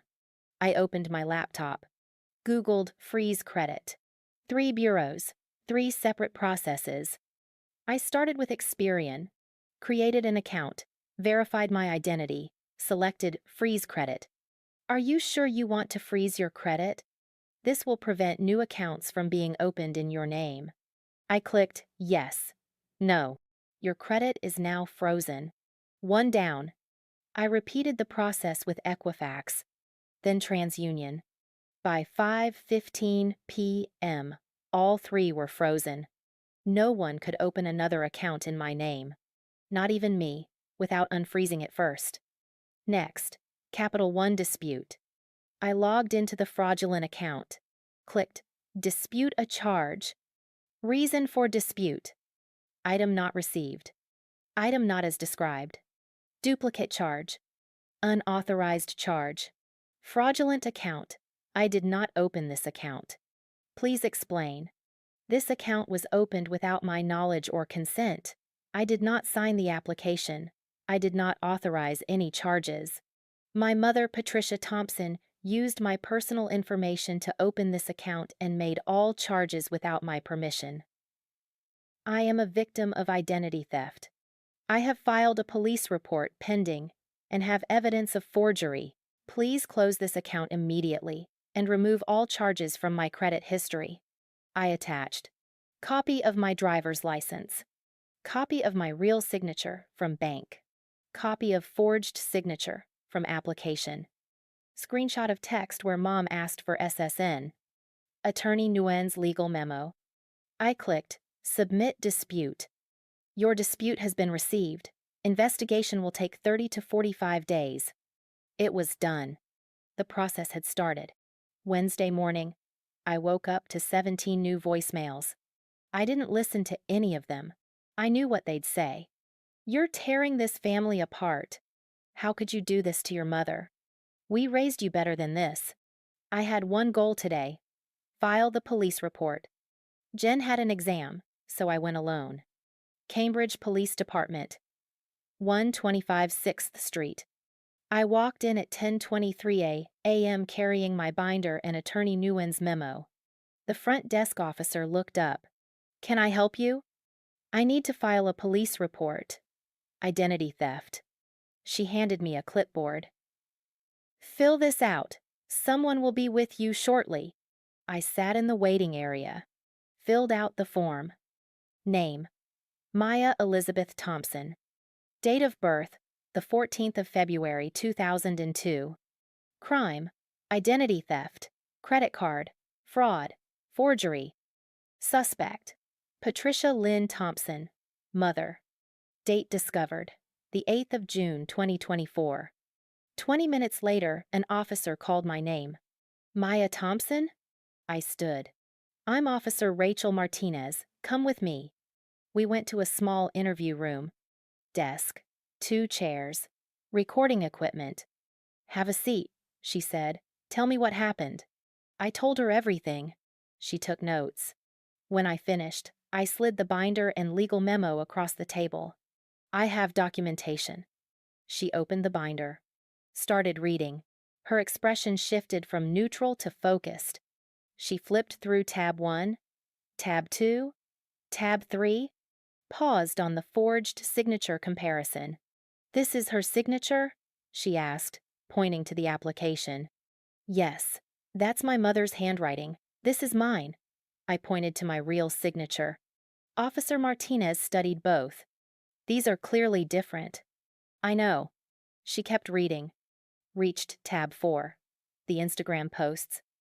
"Your sister posted about these purchases. Every single one. With dates. I matched them to the credit card charges." She read Attorney Nguyen's memo. Took more notes. After 20 minutes, she looked up. "This is one of the most well-documented cases I've seen. You did good work here." "I went to MIT, I said. "I know how to build a case." She almost smiled. "Here's what happens next," she said. "I'm filing this as identity theft under Massachusetts and federal statutes. I'll submit your evidence to our fraud unit. A detective will be assigned within 72 hours. They'll contact you, conduct their investigation, and submit findings to the district attorney's office." "How long does that take?" "Weeks to months, depending on complexity. But with this level of evidence, it'll move fast." She pulled out a form. "I need you to sign an affidavit. This states that everything you've told me is true, and that you're willing to cooperate with the investigation and prosecution." "Will I have to testify?" "Possibly, if it goes to trial, but most cases like this end in plea deals." I signed. Officer Martinez handed me a receipt. Cambridge Police Department. Case #2024 to 8,847. Incident: identity theft, credit card fraud. Reporting party: Maya E. Thompson. Suspect: Patricia L. Thompson. Date filed: the 12th of June 2024. Assigned detective: TBD. "Keep this safe," she said. "You'll need the case number for your credit disputes and any legal proceedings." "Thank you. One more thing." Her voice softened. "We see parent-child financial abuse more than you'd think. You're doing the right thing. Don't let anyone make you feel guilty for reporting a crime." I felt something loosen in my chest. Validation. From a stranger. From authority. It mattered. I left the police station at 11:52 a.m. The sun was bright. Traffic hummed. People walked past. The world kept moving. But I'd just set something in motion that couldn't be stopped. I texted Jen. Filed the report. Case #2024 to 8,847. She responded immediately. "Proud of you." I called Attorney Nguyen. "Maya, how'd it go?" I filed. Case number 2024 to 8,847. Officer Martinez said a detective will contact me within 72 hours. Good, that's fast. Send me the case number, I'll follow up if needed. Thank you. How are you holding up? I don't know. I feel like I'm in a movie. That's adrenaline. It'll crash soon. Make sure you have support when it does. I hung up. Stood on the sidewalk. What now? My phone rang. Unknown number. I answered without thinking. Hello? Is this Maya Thompson? Male voice. Formal. Yes. This is Detective Sarah Wu, Cambridge Police Fraud Unit. Officer Martinez flagged your case as high priority. I've been assigned to investigate. Can you come in tomorrow at 2 p.m. to go over evidence? My heart pounded. Already? Your case is unusually well documented. We want to move quickly before any evidence is destroyed. Okay. Yes, 2 p.m. Bring any additional documentation you have. Bank statements, emails, texts, anything else. I will. See you tomorrow, Miss Thompson. She hung up. I stood there. 72 hours, Officer Martinez had said. It had been 43 minutes. This was real. This was happening. I went back to the dorm, opened my laptop, started organizing more evidence. Additional evidence to compile. Bank statements showing my income, proving I couldn't afford $12,400 in charges. Work-study pay stubs, proving I was making $15 an hour. Student loan documents proving my financial situation. Text messages with parents, any financial discussions. Photos of the graduation invoice. Photos of Kayla's car from Instagram. Timeline of all communications. I pulled my bank statements. January through June 2024. Average monthly income, $1,200. Work-study plus tutoring. Average monthly expenses. Rent, shared dorm, $600. Food, $200. Books, supplies, $150. Transportation, $100. Utilities, phone, $80. Total, $1,130 month. Remaining, $70 month. There was no way I could have afforded $12,400 in wedding expenses. The financial impossibility alone proved I hadn't authorized the charges. I printed everything, added it to the binder. Tab 7. Personal financial records. Tab 8. Graduation day evidence. Invoice plus car photos. Tab 9. Additional communication. By 6 p.m., the binder was 147 pages. Jen came home at 7. You've been working all day. Detective called. Meeting tomorrow at 2. Her eyes widened. That was fast. She said, my case is high priority. Jen sat down. Because it is. Maya, do you realize how serious this is? I'm starting to. We ordered Thai food. I tried to eat. My phone kept buzzing. Kayla, Mom's lawyer said you're making false accusations. Kayla, you're gonna get sued for defamation. Kayla, just stop. I didn't respond. Aunt Lisa, Dad's sister. I can't believe you're doing this to your own mother. Family doesn't call the police on family. Uncle Tom, you've always been dramatic, Maya. This is a new low. Cousin Brett, your mom made a mistake. Forgive her. Delete. Delete. Delete. Aunt Rebecca called. I answered. Maya, honey. Hi, Aunt Rebecca. I saw your post. I saw what they did. Her voice was soft. Sad. I should have said something years ago. The way they treated you versus Kayla, I saw it. I said nothing. I'm sorry. I hadn't expected that. It's not your fault, I said. I'm on your side, whatever you need. I mean that. Thank you. Have you talked to a lawyer? Yeah, I filed a police report today. Pause. Good, they deserve it. We talked for 20 minutes. She told me about other times she'd noticed the favoritism. Christmases, birthdays, family gatherings, small moments I'd written off. She'd seen them all. You were always so strong, she said. So independent. I think that's why they didn't think you needed them. But that's not an excuse. You deserved better. After we hung up, I cried. Not sad crying. Relief crying. Someone from my family believed me. Someone saw. Jen hugged me while I cried. You have people, she said. You're not alone. That night, I couldn't sleep. I kept thinking about tomorrow. The detective. The investigation. What came next? My phone lit up at 2:34 a.m. Text from an unknown number. This is Detective Wu. Wanted to give you a heads up. We've reviewed your case file and evidence. I've submitted a request for a warrant to access your mother's financial records and phone records. This is moving forward. Get some rest. See you at 2 p.m. A warrant. They were getting a warrant. I screenshot the text. Sent it to Attorney Nguyen. Then to Jen. Then to Aunt Rebecca. This was real. The system was working. Justice wasn't just an idea anymore. It was motion. It was warrants and detectives and case numbers. I finally fell asleep at 4 a.m. When I woke up at noon, I had one thought.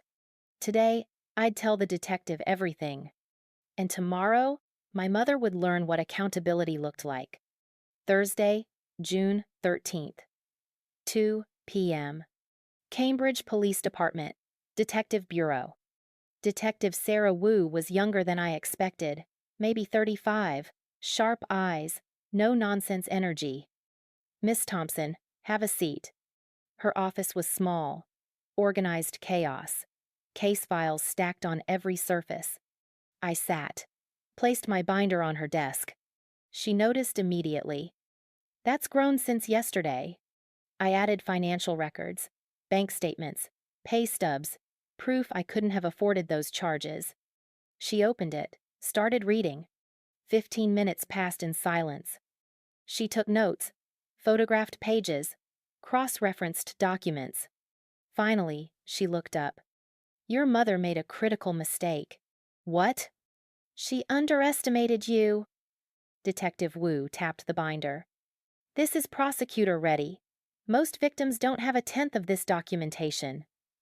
I went to MIT, I said. I know how to build an argument. She almost smiled. Clearly. Here's where we are, she said, pulling out a file. I've submitted warrant requests for your mother's bank records, phone records, and email accounts. Judge reviews tomorrow. If approved, and they will be, we'll have access within 48 hours. What are you looking for? Communication between your mother and the credit card company. Communication with your sister about the wedding expenses. Any evidence showing premeditation. The SSN request text you provided is good, but we want more.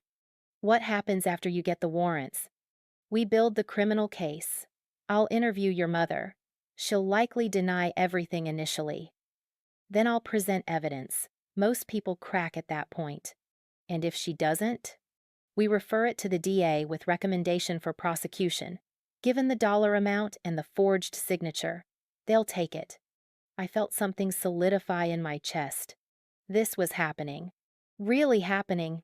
There's something else, Detective Wu said. Your sister's wedding is August 15th, correct? That's the plan. The fraud charges might impact that. If vendors discover the deposits were funded through identity theft, they could withdraw services. Good, I said. She raised an eyebrow. She benefited from a crime, I continued. She posted about it. She knew where the money came from, or she should have. You're not concerned about her reaction? I'm concerned about justice. Detective Wu nodded slowly. Okay, one more thing. Your family is going to escalate. They'll hire a lawyer. They'll claim it was a misunderstanding. They might try to pay you back to make you drop charges. Can I drop charges? Technically, no. Once a report is filed, it's up to the DA. But if you refuse to cooperate, the case becomes harder to prosecute. They'll pressure you to do that. I won't. Even if they offer full restitution, even if your mother apologizes, I thought about the invoice. The empty chairs at graduation. 4 years of silence. 22 years of being second. This isn't about money anymore, I said. It's about accountability. Detective Wu leaned back. I'm going to be honest with you, Maya. Most family fraud cases don't make it to prosecution. Victims feel guilty. They cave to pressure. They accept apologies that don't mean anything. She paused. But you're different. You're angry, rightfully, and anger with evidence is powerful. There's something you should know, I said. What? I have a platform now. The post went viral. 2 million views. If this case goes public, people will watch. Are you planning to post updates? Maybe, if it helps other people recognize financial abuse. Detective Wu considered this. That could work in our favor. Public pressure makes it harder for the DA to dismiss, but it also makes your mother desperate. I can handle desperate. Can you handle dangerous? I froze. You think she'd hurt me? I think cornered people do unpredictable things. Has she shown up at your dorm? No, I blocked her number. She doesn't have my address. Keep it that way. If she contacts you, don't respond. Document it. Forward it to me. She handed me her card. Cell number handwritten on the back. Call me if anything happens, day or night. I left the police station at 3:47 p.m. The air felt different. Charged. Like a storm building. Friday morning. The warrants were approved. Detective Wu texted me at 9:23 a.m. Warrants granted. Executing today. Will update soon. I was in the library when Jen found me. Did you see? See what? She showed me her phone. TikTok. Someone had made a video analyzing my case. Parent charges daughter $47K rent but buys other daughter $89K car, then commits identity theft to fund a wedding. Let's break down the math. 1.4 million views. Comment section was brutal. The mom needs to be in jail. This is financial abuse and literal crime. I hope Maya sues for emotional damages too. The golden child is complicit if she knew. There's more, Jen said. She scrolled to another video. A lawyer on TikTok. 340K followers. Let's talk about the Maya Thompson case. I'm a criminal defense attorney, and if Patricia Thompson came to me right now, here's what I'd tell her. You're going to prison unless you take a plea deal immediately. He broke down every charge, every statute, every potential sentence. This is textbook aggravated identity theft. The forged signature is slam dunk evidence. The social media posts from the sister prove benefit from the crime. And the $47,000 invoice? That's consciousness of guilt. She knew her daughter was financially struggling, but demanded money anyway. 2.7 million views. Your case is everywhere, Jen said. I didn't expect this. You exposed a crime publicly, with receipts. People are invested now. My phone buzzed. Detective Wu, need you to come in. Now, something happened. My stomach dropped. I got to the police station at 11:15 a.m. Detective Wu met me at the front desk. What happened? I asked. Your mother hired a lawyer, high-profile defense attorney, Charles Brennan. Is that bad? It means she's taking this seriously. He called me an hour ago. What did he say? She led me to her office, closed the door. He claims this is all a misunderstanding, that you gave your mother permission to open the account, that it was supposed to be a joint account for family expenses. Come in. That's a lie. I know, but he's good. He's going to claim you're retaliating for childhood grievances. Can he do that? He can try, but we have the forged signature. We have the SSN text from before the account was opened. We have your bank statements proving you couldn't afford the charges. His defense won't hold. There's more, Detective Wu said. He offered a deal. What kind of deal? Your mother will pay full restitution. $12,400 plus credit repair costs. She'll write a formal apology.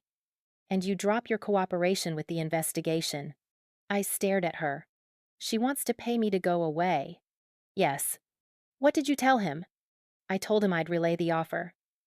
But that criminal charges are up to the DA, not the victim. I sat down, thought about it. $12,400, full restitution. It would solve my financial problem. But it wouldn't solve the problem. If I take the money, I said slowly, she faces no consequences. Correct. She did this to me. She'll do it to someone else. Possibly. What do you think I should do?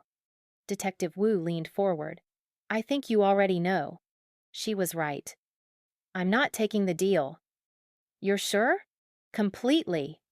Detective Wu nodded. I'll inform Mr. Brennan. I left feeling lighter. The right choice doesn't always feel easy, but it always feels right. That afternoon, my phone exploded. Texts from family members. Uncle Tom, you're being selfish. Your mother made a mistake. Take the money and move on. Aunt Lisa, this is destroying our family. Is that what you want?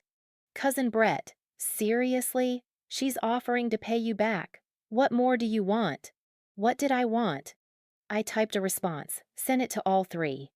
Maya, I want accountability. She committed a crime. Crimes have consequences. If she didn't want this, she shouldn't have stolen from me. Uncle Tom, you're going to regret this. I blocked him. Kayla called 17 times. I didn't answer. She left a voicemail. Maya, please. Mom's a mess. Dad's talking about selling the house to pay legal fees. My wedding is falling apart. Vendors are asking questions. If this goes to court, everything I've planned is ruined. Just take the money. Please. I'm begging you. This isn't just about you anymore. I deleted it. This was never just about me. It was about every kid treated as lesser.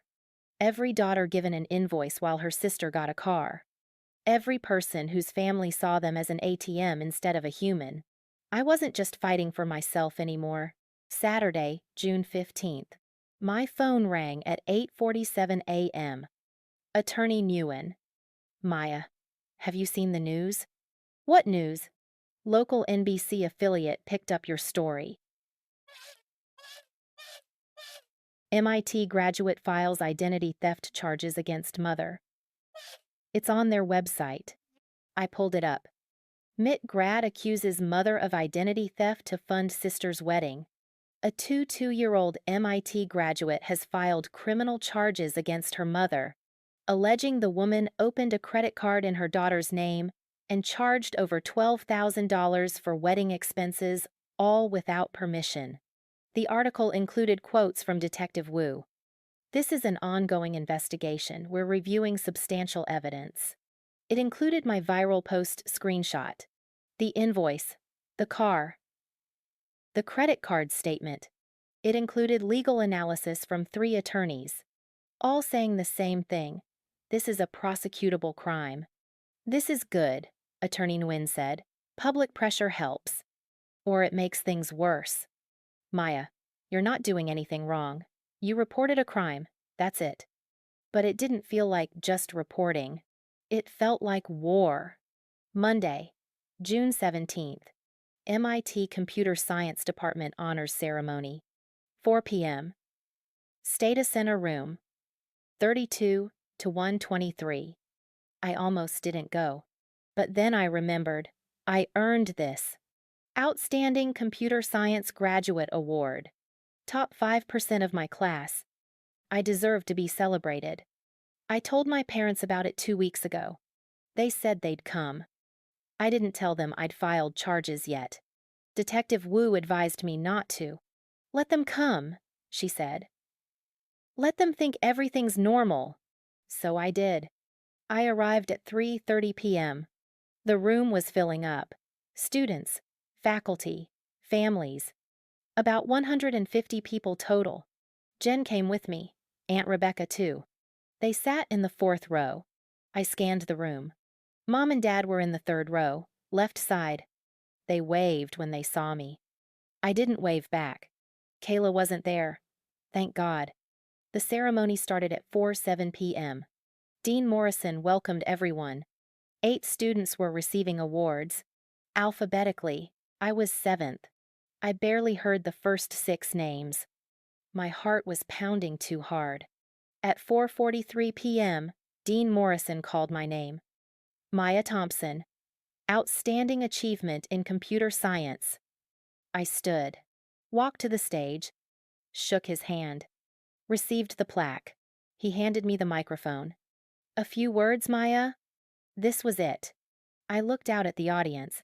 150 people. Faculty I respected. Students I'd studied with. And my parents. Smiling. Proud. Filming. I took a breath. Thank you, Dean Morrison. Professors. Family and friends. My voice was steady. This award means everything to me. MIT has been the hardest 4 years of my life, but also the most rewarding. Polite applause. I worked 25 hours a week while taking 18 credits per semester. I lived on ramen and library coffee. I took out $89,000 in student loans to survive here.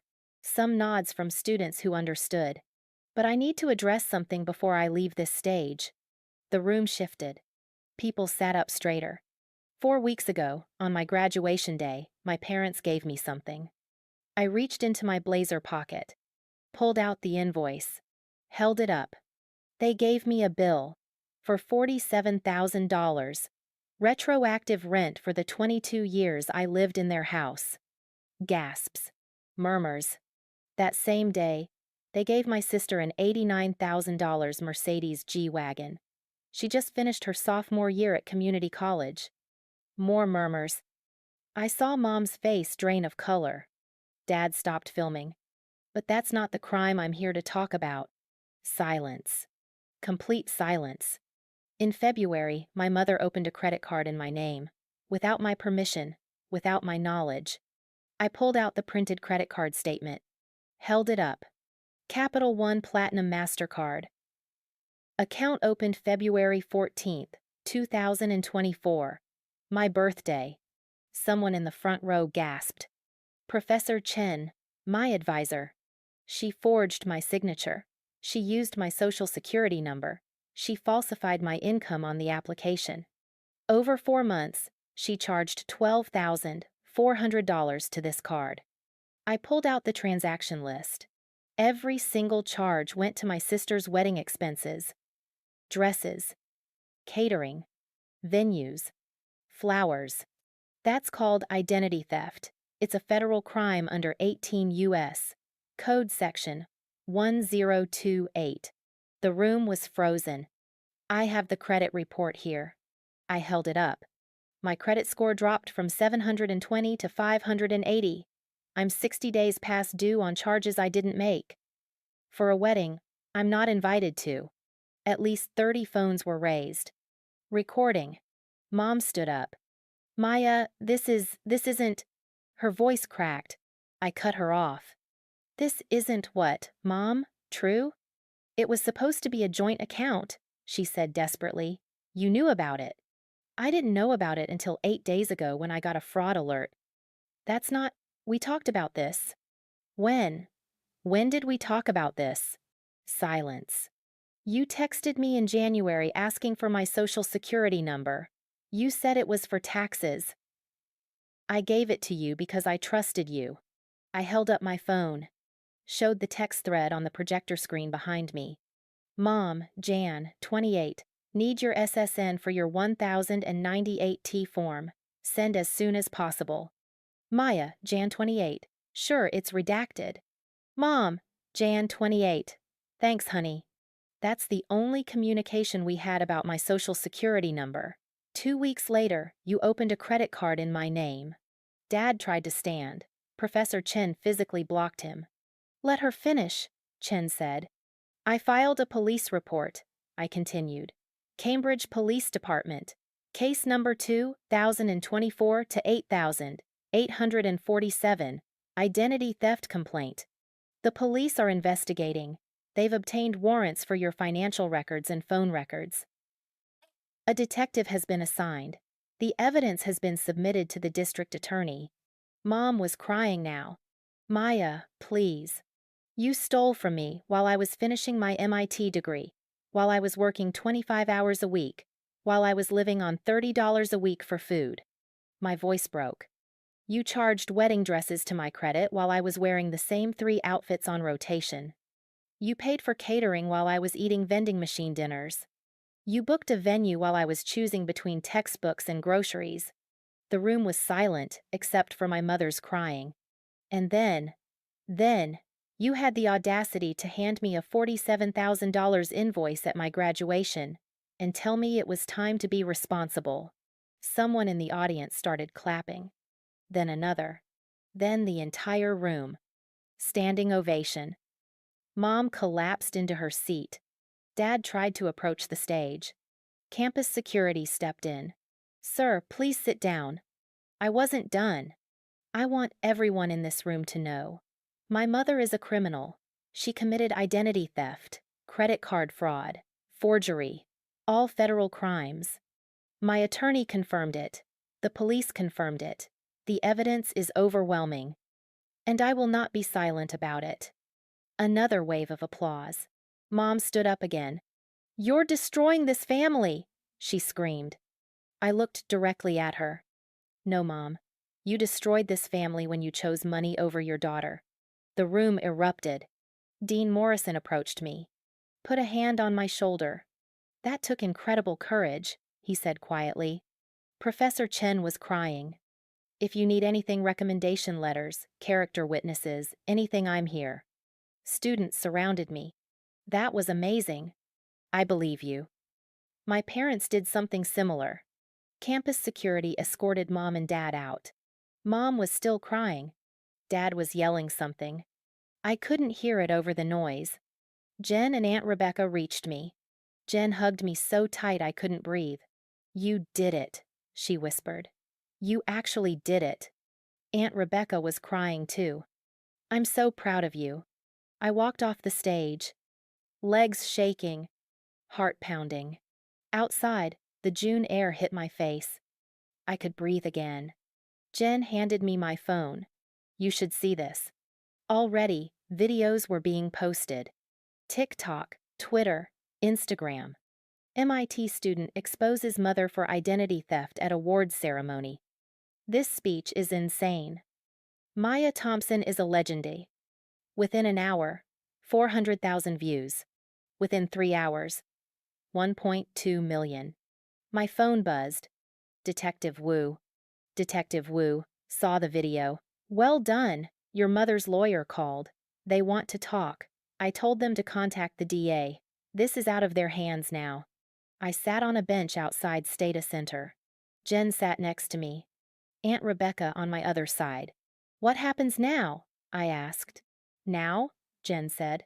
Now they face the consequences. I looked at my phone. The video was still climbing. Comments flooded in. Support. Outrage. Solidarity. For the first time in 4 weeks. No. For the first time in 22 years. I felt seen. Heard. Believed. I'd spent my whole life being invisible. Today, I made sure no one could look away. The video reached 10 million views by midnight. I didn't watch it. I'd lived it once. That was enough. But the internet had other plans. News outlets picked it up. Boston Globe, NBC News, CNN. MIT graduate's viral speech exposes mother's identity theft. By Tuesday morning, I had interview requests from 43 journalists, 12 podcasts, and 6 documentary filmmakers. Attorney Nguyen told me to decline everything until the criminal case concluded. I listened. My phone became a weapon. Every notification was a reminder that my life was no longer private. Family members I hadn't spoken to in years suddenly had opinions. Distant cousins sent essays about forgiveness. Mom's church friends called me vindictive. Dad's coworkers sent messages calling me brave. The dividing lines were immediate and brutal. Kayla sent one final text at 3:47 a.m. I hope you're happy. My wedding is canceled. Mom's in bed crying. Dad's talking to bankruptcy lawyers. You won. Congratulations. I blocked her number. Uncle Tom sent a 3-paragraph email explaining why I was destroying the family legacy. I deleted it without reading past the first sentence. But Aunt Rebecca stayed. Cousin Mia called to say she'd gone no contact with her own parents for similar reasons. Professor Chen emailed offering to write recommendation letters for any job application I ever needed. Jen stayed up with me until 4 a.m., screening calls, ordering food I didn't eat, reminding me to breathe. You did the right thing, she said for the 100th time. I wanted to believe her. Detective Wu texted at 6:23 a.m. DA reviewing case today. Expect charges filed by end of week. You okay? I texted back. Getting there. I wasn't okay yet. But I would be. The legal process. Thursday, June 20th. 1 week after I filed the report. Detective Wu called at 11:17 a.m. The DA's filing charges. Formal arraignment is Monday. My stomach flipped. What charges? Identity theft under 18 U.S.C. Section 1028. Credit card fraud under Massachusetts General Law, Chapter 266. Section 37B. Forgery. 3 felony counts total. If convicted on all counts, your mother faces up to 12 years. 12 years. I sat down. The DA is offering a plea deal, Detective Wu continued. Guilty plea to identity theft and fraud. Forgery charge dropped. Sentencing recommendation. 18 months probation, full restitution, 200 hours community service, and a 1-year no-contact order. What does that mean for me? It means she admits guilt. She pays you back every dollar. She can't contact you for a year, and she avoids jail time if she complies with probation terms. Does she have to take the deal? No, she can go to trial. But her lawyer knows the evidence is overwhelming. The forged signature alone is enough to convict. The viral video makes a jury sympathetic to you. If I were her attorney, I'd advise her to take the deal. When will she decide? Arraignment is Monday. She'll enter a plea then. Monday, June 24th. Suffolk County Superior Court. I didn't attend. Attorney Nguyen advised against it. Let the system work, he said. You've done your part. But Detective Wu kept me updated. 11:47 a.m. text. She showed up with her lawyer. Looks terrified. 12:33 p.m. text. Judge read the charges. Credit card fraud. Identity theft. Forgery. She's crying. 1:15 p.m. text. She's taking the plea deal. Guilty on 2 counts. Sentencing in 6 weeks. I stared at my phone. Guilty. She admitted it. Publicly. On the record. August 5th, sentencing hearing. I attended this time. I had the right to give a victim impact statement. The courtroom was smaller than I expected. 20 people in the gallery. Most were reporters. Mom sat at the defense table with her lawyer, Charles Brennan. She looked smaller than I remembered. Hair grayer, face thinner. She didn't look at me when I walked in. Judge Margaret O'Connor presided. Mid-50s, stern face, no-nonsense energy. Miss Thompson, you've pleaded guilty to identity theft and credit card fraud. Before sentencing, the victim has requested to make a statement. Miss Maya Thompson, please approach. I walked to the podium. My hands were shaking. I'd written the statement 3 times, practiced it twice. Now, standing there, the words felt insufficient. Your Honor, my name is Maya Thompson. I'm the victim in this case. My voice was steadier than I expected.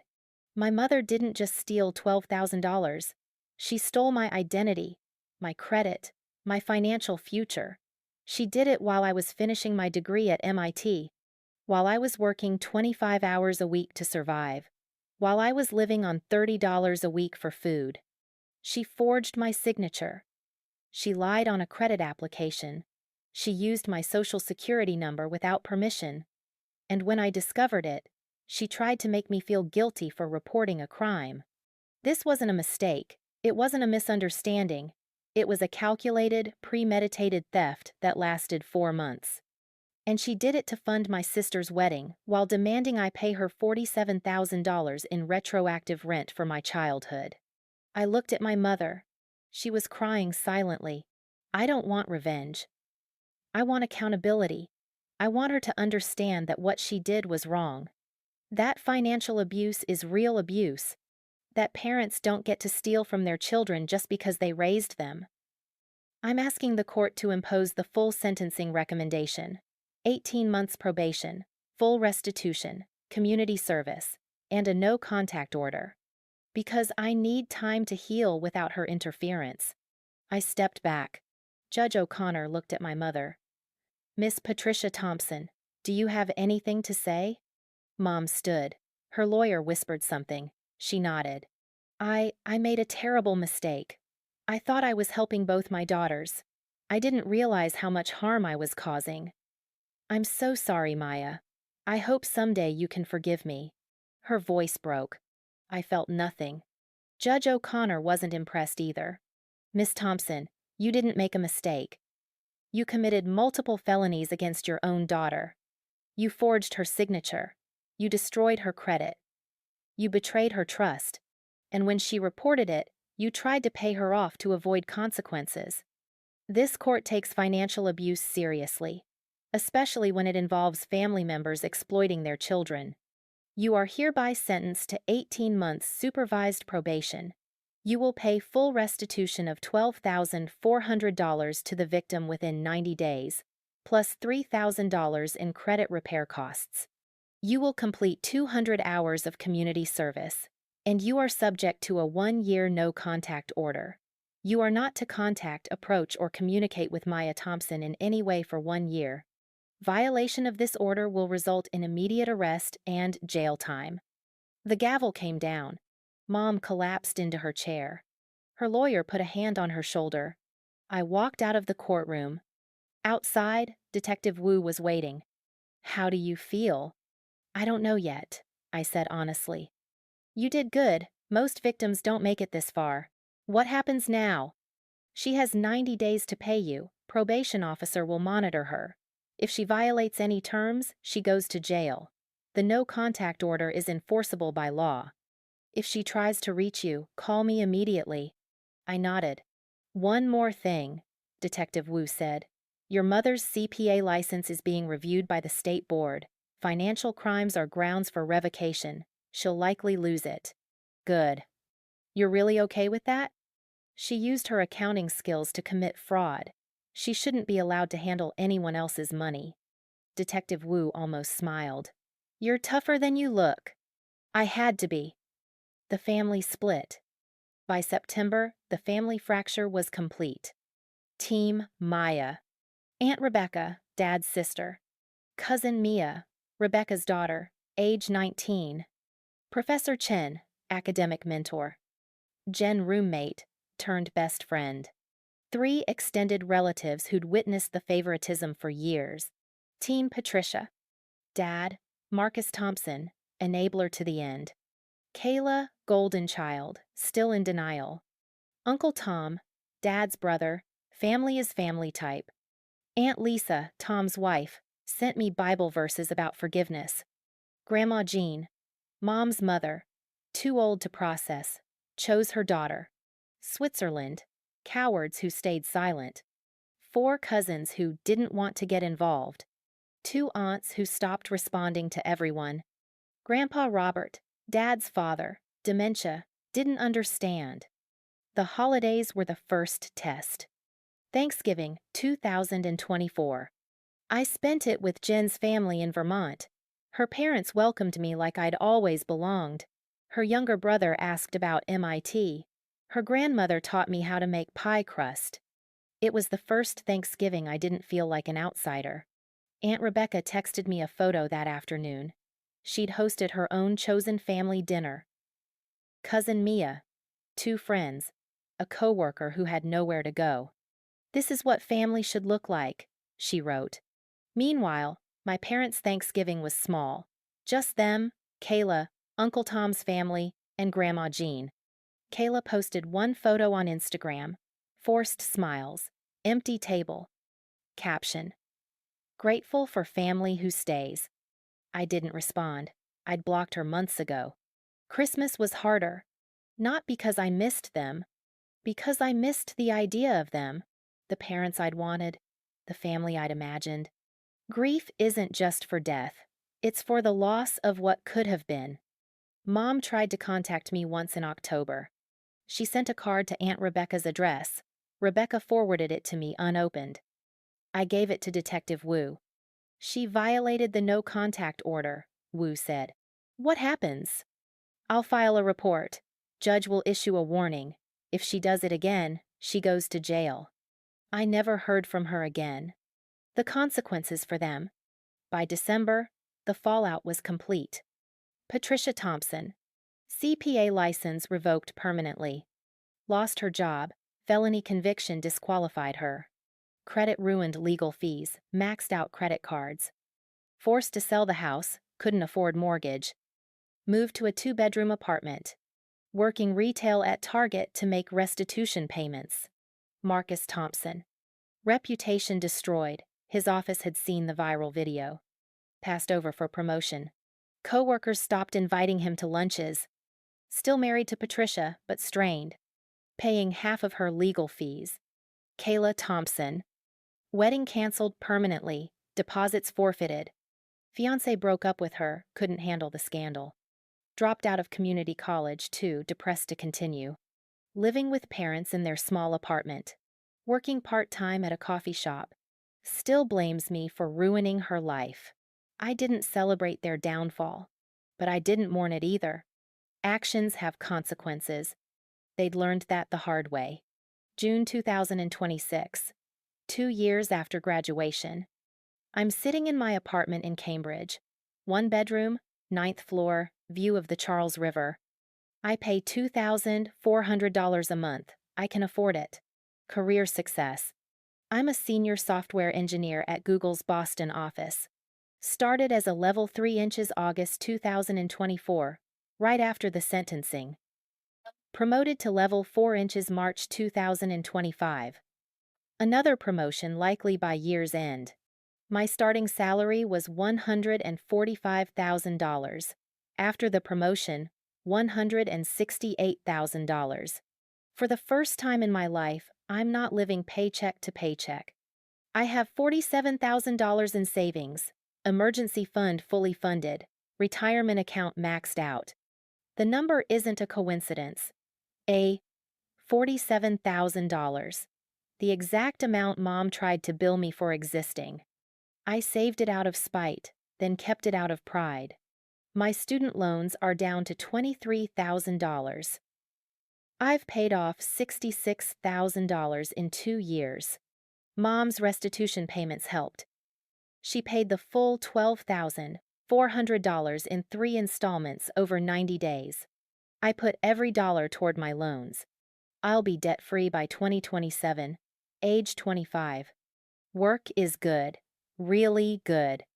My team respects me. My manager advocates for me. I'm working on machine learning projects that matter. Last month, I got to present at a conference. 500 people in the audience. I didn't think about my parents once during that speech. That felt like progress. Financial recovery. My credit score is 758. It took 18 months to rebuild. Capital One removed all fraudulent charges. The account was closed. The late payments were erased from my credit history. I have 1 credit card now. $5,000 limit. I pay it off every month. I'll never take credit for granted again. I bought a car last year. Used Honda Civic. $18,000. Paid in cash. It's not a Mercedes G-Wagon, but it's mine. Really mine. Every payment I made. Every mile I drive. That means more than any gift ever could. Relationships rebuilt. Jen and I lived together for a year after graduation. Then she got into a PhD program at Stanford. We FaceTime every Sunday. She's still my best friend. She's the one who taught me what friendship actually looks like. Loyalty, support, showing up. Aunt Rebecca and I have brunch once a month. She's become the mother figure I needed. She doesn't replace anything, she just fills a space that was always empty. Last month, she told me she's proud of me. Not for MIT, not for my job, for choosing myself. Cousin Mia is at BU now, studying psychology. She wants to specialize in family trauma. You inspired me, she said last time we had coffee. Watching you set boundaries made me realize I could too. She went no contact with her own parents last year. They'd been financially controlling her through college tuition threats. I helped her apply for financial aid. She's on full scholarship now. The cycle breaks when someone has the courage to break it. I started dating someone 8 months ago. Tyler, software engineer. We met at work.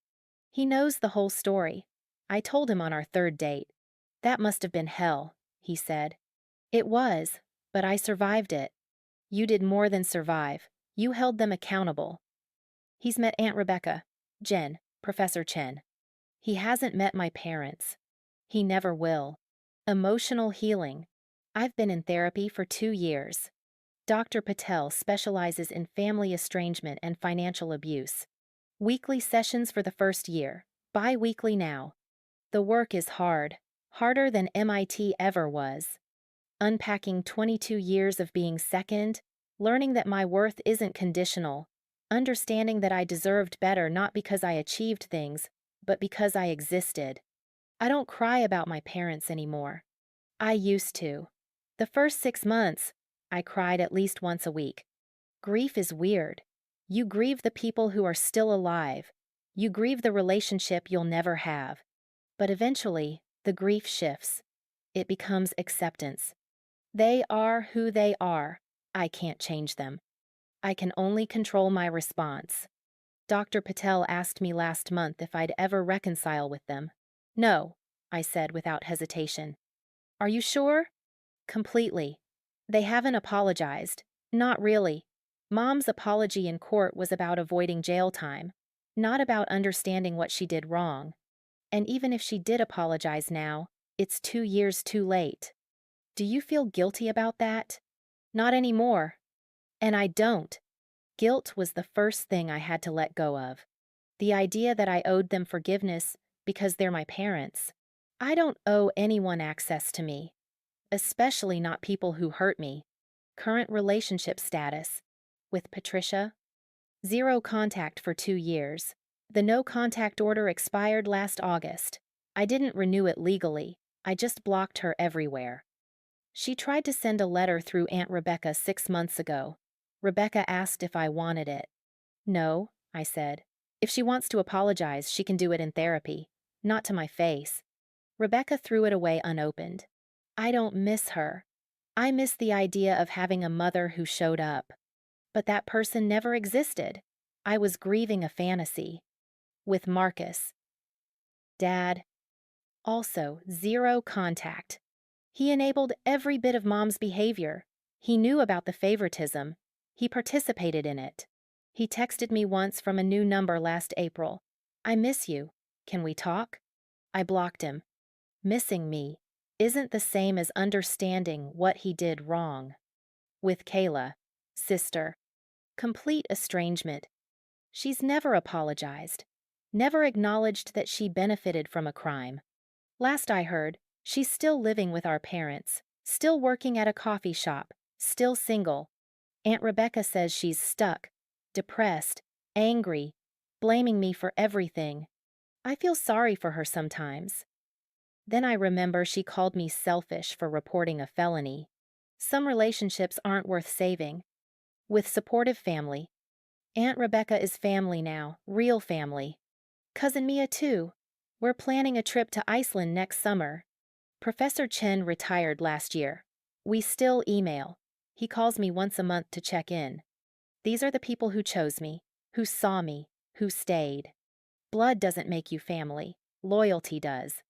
Final reflection. People ask me if I regret it. Going to the police, pressing charges, exposing them publicly. The answer is no. Not for a single second. What I did wasn't about revenge. It was about justice. It was about standing up and saying, "You can't do this to me and get away with it." It was about breaking a cycle that had been running for 22 years. I didn't destroy my family. My mother did that when she forged my signature. My father did that when he enabled her. Kayla did that when she chose their side over the truth. I just refused to pretend it didn't happen.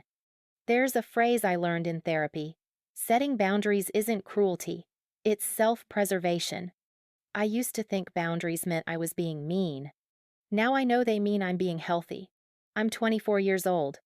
I have a career I love, an apartment I chose, a life I built from scratch.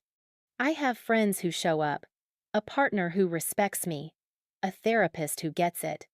I have my MIT diploma on my wall, my Google badge on my desk, a photo of me, Jen, Aunt Rebecca, Tyler, and Mia at last year's Thanksgiving. That's my family now.